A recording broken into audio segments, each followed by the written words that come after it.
పాడి పంటలు ఛానల్ ప్రేక్షకులందరికీ నమస్కారాలు. ఈరోజు మన కృష్ణా జిల్లా ఉంగుటూరు మండలం తేలప్రోలు గ్రామంలో ఉన్నాము. మనతో పాటుగా నేషనల్ లైవ్ స్టాక్ మిషన్ ద్వారా ఒక గొర్రెల పెంపకాన్ని చేపడుతున్నటువంటి రైతు మనతో ఉన్నారు. వారితో మాట్లాడి ఈ ఎన్ఎల్ఎం స్కీమ్ ద్వారాగా ఏ రకంగా లబ్ధి పొందారు, అలాగే ఎన్ని గొర్రెలు ఉన్నాయి, ఈ పశు సంపద ఏ విధంగా చేపడుతున్నారు అనే పూర్తి సమాచారాన్ని వారి మాటల్లో అడిగి తెలుసుకుందాము. నమస్తే అండి. నమస్తే అండి. మీ పేరు సార్? నా పేరు సత్యనారాయణ అండి. ఇది భవానీ ఫార్మ్స్ గొర్రెల పెంపకం మనం నేషనల్ లైవ్ స్టాక్ మిషన్ ద్వారా ఇది స్టార్ట్ చేసాము. మీకు ఈ ఎన్ఎల్ఎం స్కీమ్ ఉందని ఏ రకంగా తెలిసిందండి? మీకు ఎవరు ఏం చేస్తున్నారని ఆలోచిస్తే ఒక ఆయన కోళ్ళ ఫారం పెట్టారు, సక్సెసివ్గా ఉన్నారు. ఆయన దగ్గరికి వెళ్ళి మీట్ అయితే ఆయన వెటనరీ డాక్టర్ గారు ఆయన సజెషన్ తీసుకోండి అని చెప్పడం వల్ల మనం ఆయన దగ్గరికి వెళ్ళాం. ఆయన వెళ్తే మీరు 13 ఎకరాలు ఉంది అంటున్నారు, మెట్ట కదా, 2 బోర్లు ఉన్నాయి ఏజీఎల్లో, మీరు గొర్రెల పెంపకానికి వెళ్ళండి, సూపర్ నేపర్ అది బాగా పెరుగుతుంది అక్కడ, మీకు ఈ ఫామ్ బాగుంటుంది అని చెప్తే ఆయన 2-3 ఫామ్స్ సజెషన్ చేశారు. ఆ 2-3 ఫామ్స్ మనం చూసి వచ్చి ఇది ఓకే అనుకొని దీన్ని స్టార్ట్ చేయడం జరిగింది. మొత్తం ఈ ప్రాజెక్ట్ కాస్ట్ ఎంత ఉంటుంది అంటారు?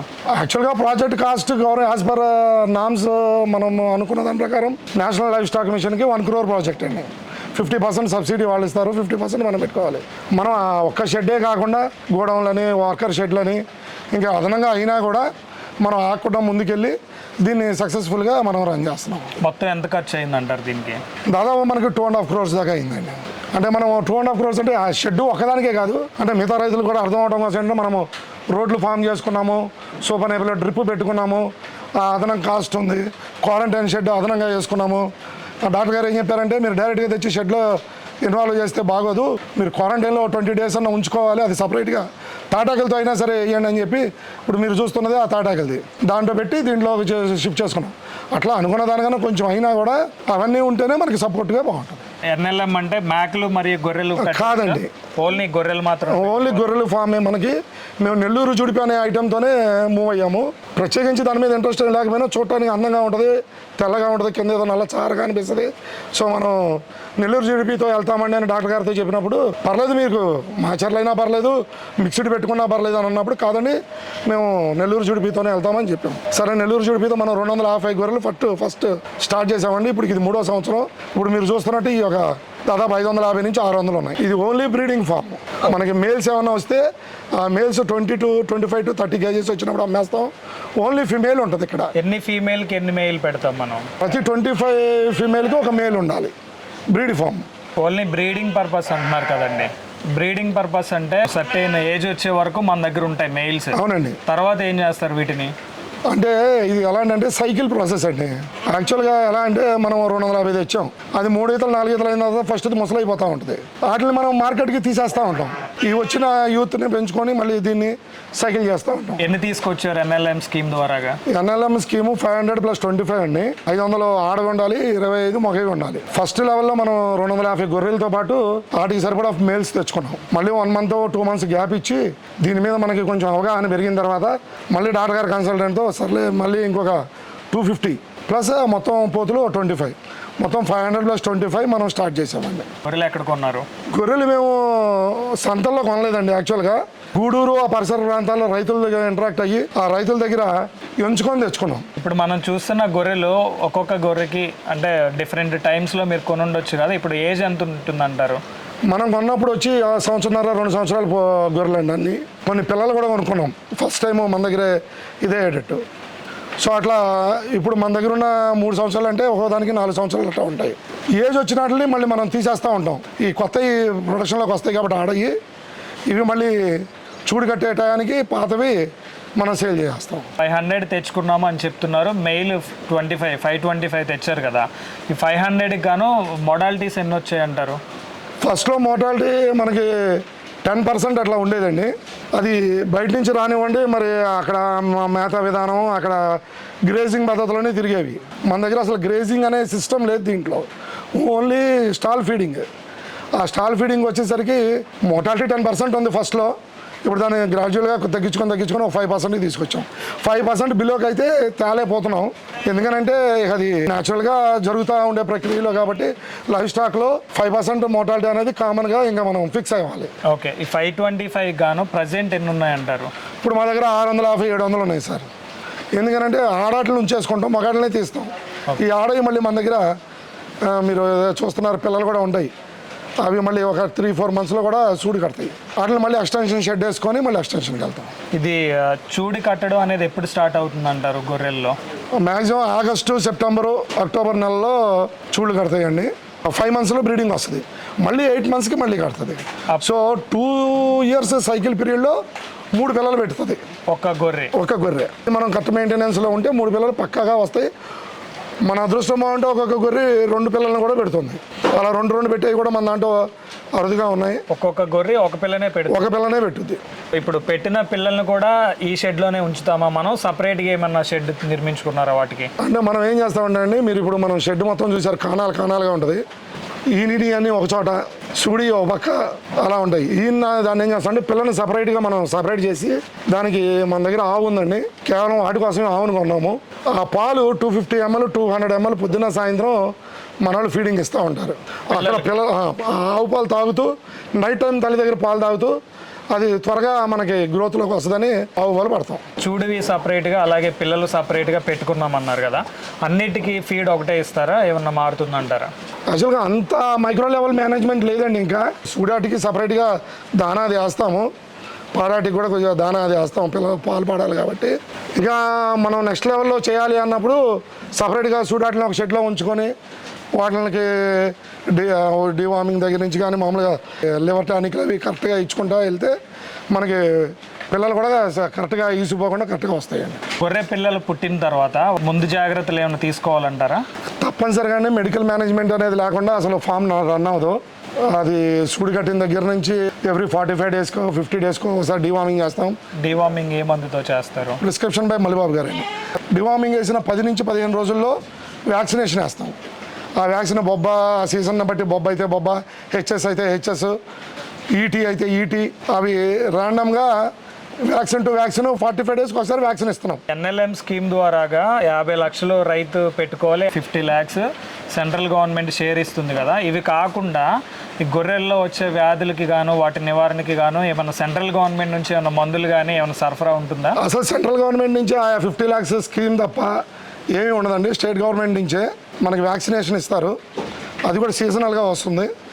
వచ్చినప్పుడు ఆయన సజెస్ట్ చేసినప్పుడు మనం తెచ్చుకొని వ్యాక్సినేషన్ వేస్తామండి.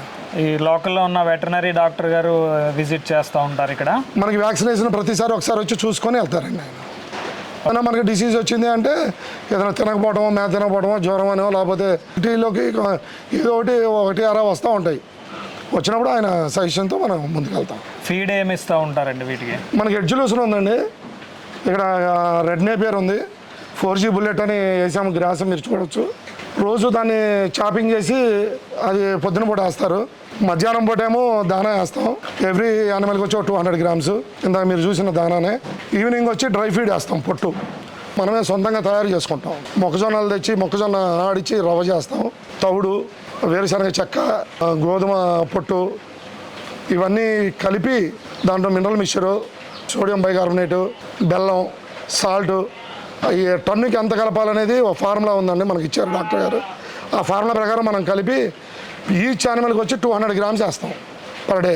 సూడాటికేమో 50 grams ఎక్స్ట్రా వేసుకొని 250 యావరేజ్కి వచ్చేటట్టు పోసేస్తాం, అవే తినేస్తాయి. మినరల్ మిక్చర్స్ అంతా కూడా దాంట్లోనే మన సప్లిమెంట్స్ అన్ని మిక్చర్ ద్వారా వెళ్తాయి. ఇవి కాకుండా డ్రై ఫీడ్ ఏమిస్తూ ఉంటారు? కందిపొట్టు, జొన్న పొట్టు, కంది చున్ని అని చెప్పేసి మనం తెలంగాణలో దొరుకుతుంది. అదొకటే కొద్దిగా కష్టం అవుతుంది, ట్రావెలింగ్ ఎక్కువ అవుతుంది. అయినా కూడా డ్రై ఫీడ్ 24 hours మనం గ్రీన్ ఫీడ్ ఇవ్వలేం కాబట్టి ఆ డ్రై ఫీడ్ కూడా మీరు ఇందాక చూసినట్టు ఆ డ్రై ఫీడ్ కూడా ఇస్తాం. దీనికి ఏదైనా వ్యాధులు సోకినప్పుడు మీరు ఎప్పటికప్పుడు గమనించుకుంటూ ఉంటారా వీటికి? యాక్చువల్గా ఇంటెన్సివ్లో ఇలా ఫార్మింగ్లో వ్యాధులు పెద్దగా రావండి, ఎందుకంటే గ్రేసింగ్ అనేది ఉండదు కాబట్టి. వీటికల్లా ఒకటి ఏంటంటే ఏదైనా అరుగుదల తేడా రావటమో, అలాగే కొంచెం ఏదైనా నీరసంగా ఉండి జ్వరం రావడం అలా జరుగుతాయి. చిన్న చిన్న కాంప్లికేషన్స్ తప్ప పెద్దగా ఏదో గ్రేసింగ్లో జరిగినట్టుగా రావు. ఈ షీట్ ఎంత వెయిట్ వరకు కాస్తుంది అంటారు? ఇది షీట్ వచ్చి మనం 100 kg మనిషి నుంచి ఉన్నా కూడా కొంచెం కూడా ఇది అవుతుంది. సో మనకు 20 to 25 years గ్యారంటీ ఇచ్చారు. సో ఇది వేయటం వల్ల ఏంటంటే మనకి యూరిన్ ఏదైతే ఉందో కిందకి వెళ్ళిపోద్ది. సో షెడ్ మీరు మనం నుంచున్నాం ఏమైనా స్మెల్ కానీ నుంచి ఏదైనా గ్యాస్ రావటం కానీ అలాంటి ప్రాబ్లమ్స్ ఏమి లేకోకుండా షెడ్ ఎప్పటికప్పుడు నీట్గా ఉంటుంది. ఈ యానిమల్కి ఫ్రెష్గా ఉంటుంది. ఓకే. సో అందుకే మనం ఈ షెడ్కి వెళ్తాం. ఈ గొర్రెల నుంచి వచ్చిన డంగు యూరిన్ మొత్తం కిందకి వెళ్ళిపోతుంది. కిందకి వెళ్ళిపోద్దండి. ఓకే. అక్కడ ఇవి వాటర్ తీసుకోవడానికి ఏమైనా ఏర్పాటు చేశారండి వీటికి? మనకి ఆటోమేటిక్ సిస్టమ్ అండి. ఓకే. ఎన్ని నీళ్ళు అయితే తాగుతుందో అది అన్ని నీళ్ళే వస్తాయి దాంట్లోకి. సో అది ఆటోమేటిక్గా అలవాటు పడిపోద్ది దానికి. వాటర్ ప్యూర్ వాటర్ మనకి ఆ ట్యాంక్ నుంచి వాటర్ వస్తుంది. ఆ వాటర్లో వాటర్ తాగుతూ ఉంటుంది. మనం ఏదైనా వాటర్లో ఏదైనా కలపమని డాక్టర్ గారు చెప్పినప్పుడు వాటర్లో కలుపుతాం. మెడిసిన్ త్రూ వాటర్ కూడా వెళ్తుంది. ఓకే. ట్యాంక్లోనే మిక్స్ చేసేస్తాం మెడిసిన్. అవును. ఓకే. ఒక్కొక్క జీవానికి గాను 250 గ్రాములు పర్ డే ఫీడ్ ఇస్తున్నాం అని చెప్తున్నారు కదండి. అవునండి. వెయిట్ ఎంత వస్తుంది అంటారు 1 వీక్? సార్ ఇది బ్రీడింగ్ ఫామ్ అండి. మనం ఫ్యాటనింగ్ లాగా ఎంతకి నెలకి ఎంత పెరిగింది ఏంటి అని చూసుకోవాల్సిన అవసరం లేదు. మనకి వెయిట్తో సంబంధం లేదండి. తల్లులు పుష్టిగా ఉన్నాయా లేదా, మేతలు తింటున్నాయా లేదా, అదొకటే మనం చూసుకునేది. ఎందుకనంటే ఇది ఫ్యాటనింగ్ లాగా నెలకి ఎంత పెరగాలి అంటే 5-6 నెలలు 10 నెలలు వచ్చేసరికి ఒక్కొక్క ఫిమేల్ చాలా సైజులు వచ్చేస్తాయి. కాబట్టి మనకు ఆ ఖర్చు ఉండదు దీంట్లో వల్ల మనకి ఏంటంటే ఇప్పుడు ఆగస్టు, సెప్టెంబర్, అక్టోబరు చూడు కట్టే టైము. ఇప్పుడు చూడప్పుడు కొంచెం దానా కరెక్ట్గా వేసుకుంటే పిల్లలు కరెక్ట్గా సక్రమంగా పుడతాయి. ఆ పుట్టిన పిల్లల్ని మోర్టాలిటీ లేకుండా చూసుకోవడం మన ప్రథమ కర్తవ్యం. మోర్టాలిటీ రాకుండా ఉండడానికి ఏమన్నా జాగ్రత్తలు తీసుకుంటారా మీరు? ఏముండదండి, ఫస్ట్ ఎయిడ్ లాంటిదే. పిల్ల పుట్టంగానే మన వర్కర్స్ దాన్ని గమనిస్తారు. వెంటనే దాన్ని బొడ్డు కట్ చేసి అయోడిన్తో క్లీన్ చేసుకోవడం, 10 రోజులలోపు టీటీ చేయటం, వాటికి సపరేట్ చేసి పాలు పట్టించడం. ఒక 2 నెలల వరకు పాలు పట్టిస్తే తల్లి పాలు తాగుతూ ఉంటుంది. మేము పట్టించే పోత పాలు మీరు చూసినట్టు ఆ పోత పాలు తాగుతూ ఉంటాయి. స్పీడ్గా గ్రోత్ ఉంటుంది.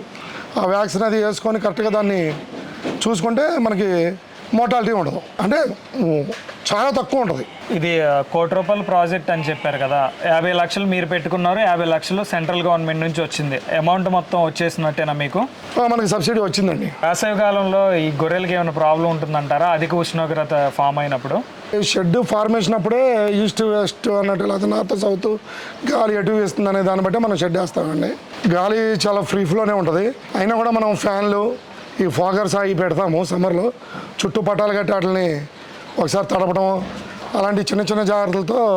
షీప్ అనేది పెద్ద హీట్ రెసిస్టెన్సే, అది ఆ ఎండలోనే తిరుగుతూ ఉంటాయి జనరల్గా. అయినా కూడా మేము తీసుకోవాల్సింది ఆ ఫ్యాన్లను, ఆ పట్టాలు అవి కప్పి వాళ్ళని తడుతూ ఉంటే ఆ ఫాగ్ అది వదిలినప్పుడు మనకు ఆ 3 months మెయింటైన్ అవుతుందండి. మార్కెటింగ్ ఇప్పుడు ఏజ్ అయిపోయిన వాటిని మేము బయటకి ఇచ్చేస్తామని చెప్తున్నారు కదండి. ఇవి ఎంత వెయిట్కి ఇస్తూ ఉంటారు కేజీకి? సరే, మనం మేల్స్ అయితేనేమో కేజీ వచ్చి 450 to 500 అమ్ముతున్నామండి లైవ్. ఈ ఫిమేల్స్ వచ్చేసరికి మనం 400కి ఇస్తామండి.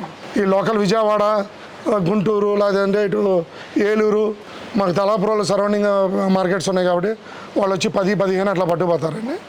ఫిమేల్స్ని ఇప్పుడు రెడీగా ఉన్న ఫిమేల్స్ ఇవ్వటానికి స్టార్ట్ చేస్తున్నాం. ఇక ఫీమేల్స్ని కూడా ఏజ్ అయిపోయిన ఫీమేల్స్ అలాగే మెయిల్స్ కూడా ఇచ్చేస్తాం. అదే మార్కెటింగ్. ఇంకా అదే మీరు ఎక్కడికైనా బయటకి తీసుకెళ్తారా? వాళ్ళే వచ్చి కొనుక్కెళ్తారండి.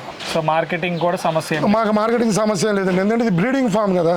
మేల్స్ అచ్చంగా మేల్స్ అయితే మార్కెటింగ్ సమస్య. మార్కెట్ ఎవరు రావాలి, ఎవరిని గ్యాదర్ చేయాలనేది. బ్రీడింగ్ ఫామ్లో పెద్దగా ఫస్ట్లో మార్కెటింగ్ ఏముండదు. నెక్స్ట్ తర్వాత చూడాలి, ఇక నెంబర్ పెరిగే ఉంది. షెడ్ కిందన కోళ్ళని పెంచుతున్నారు కదా, మీకు ఆ థాట్ ఎలా వచ్చింది? ఎవరైనా చెప్పారా మీకు పెంచుతారు? న్యాచురల్గా దొడ్డు ఎక్కువగా ఉంది కదా అని చెప్పి ఒక 10-15 తెచ్చిపెట్టాము. అవి ఇప్పుడు 150 కోళ్ళ దాకా అయినాయి. గ్రోత్ కూడా బాగుంది. కింద డంగ్లో ఉన్న పురుగుల్ని వాటిని తినడం వల్ల మనం కూడా కొంచెం సపోర్ట్గా అప్పటికప్పుడు కొంచెం మ్యాచ్ జమ్ముతూ ఉంటాం. అవి న్యాచురల్గా చక్కగా పెరుగుతున్నాయి. ఈ షెడ్ మొత్తం మెయింటైన్ చేసుకోవడానికి లేబర్ కావాలి కదండి. లేబర్ని మీరు ఎట్లా మేనేజ్ చేస్తున్నారు? మనకి వాళ్ళు ఉండటానికి ఇక్కడే మనం క్వార్టర్స్ లాగా షెడ్ వేసామండి. మనకి స్టార్టింగ్ నుంచి ఇప్పటివరకు ఎవరు మారలేదు, వాళ్ళే ఉన్నారు. రైట్ ఫ్రమ్ ది బిగినింగ్ నుంచి వాళ్ళే ఉన్నారు. సో వర్కర్కి కావాల్సిన ఫెసిలిటీస్ అన్ని మనం ప్రొవైడ్ చేస్తాము. ఇక్కడే ఉంటారు, ఇక్కడే చేసుకుంటూ ఉంటారు. చూసాం కదండి, ఎన్ఎల్ఎం స్కీమ్తో లబ్ధి పొందినటువంటి రైతుతో మనం మాట్లాడడం జరిగింది. ఇంకా ఎవరైనా రైతులు నేషనల్ లైవ్ స్టాక్ మిషన్ ద్వారాగా గొర్రెల పెంపకం చేపట్టాలనుకుంటే మీ దగ్గరలో ఉన్నటువంటి యానిమల్ హస్బెండరీ డాక్టర్ గారు ఉంటారు. వారితో మాట్లాడి ఈ లైవ్ స్టాక్ మిషన్ గురించి తెలుసుకొని మీరు కూడా స్టార్ట్ చేసుకోవచ్చు. మరొక అభ్యుదయ రైతుతో మళ్ళీ కలుసుకుందాం. ధన్యవాదాలు.